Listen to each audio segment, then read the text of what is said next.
तो भाई और बहनों, अब वो समय आ चुका है यहां से बाहर निकलने का। और अब आप भाई बहनों ने मुझ पवन दास के वीडियो की भी ज्यादा आवश्यकता नहीं पड़नी चाहिए। ठीक है, परमात्मा दया कर दे, दास लाइव आ जाए, बहुत अच्छी बात है, कोई वीडियो बना दे, बहुत अच्छी बात है।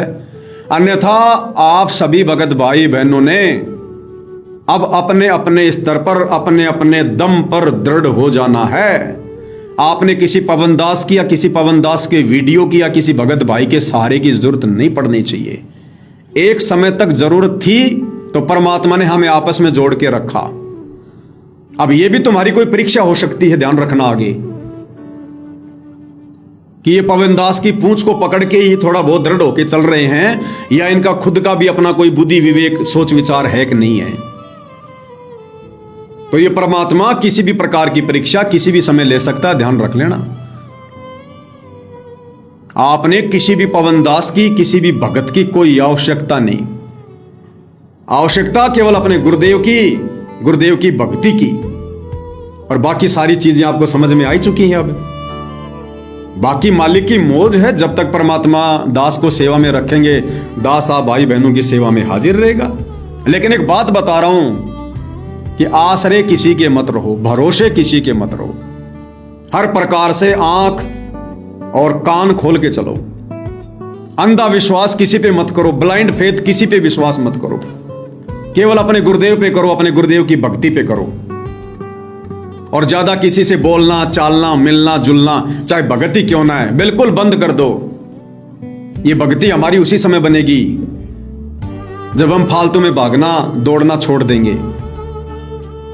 आप भक्तों के ज्यादा नजदीक रह के भक्ति नहीं कर सकते, भक्तों के पास ज्यादा बैठ के भक्ति नहीं कर सकते। आप कभी भी विचार कर लेना, कहीं कोई साथ संगति है या वैसे है, किसी भगत के पास आप चले गए, चाहे 2 घंटा रुके, 3 घंटा रुके, आप सुमरण नहीं कर पाओगे।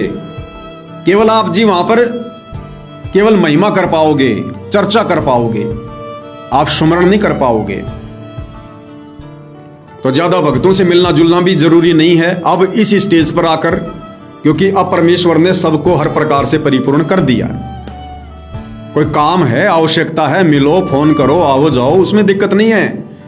लेकिन ज्यादा समय अब व्यतीत मत करो, ज्यादा समय परमात्मा के सुमरण में, भक्ति में, सत्संग में दो। अब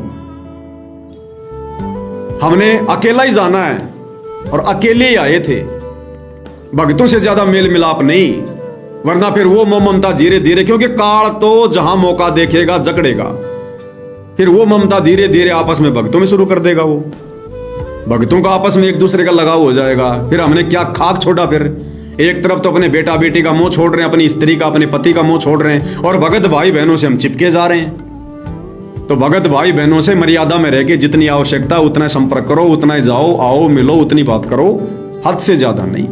ये छूत का रोग है, कब लग जाएगा गुरुदेव कहते हैं पता भी नहीं चलेगा। ये ना सोचना कि गुरुदेव ने अपनी शरण में ले लिया तो काल बिल्कुल दूर हो गया। ये मन रूप में बैठा हुआ है, और ये मन रूप में बैठकर मौका देखेगा, मौका कि कहां भगत कमजोरी करेगा, वहीं तुरंत पकड़ लेगा। तो काल को मौका नहीं देना, निरंतर परमात्मा की भक्ति में हमने लगा रहना है।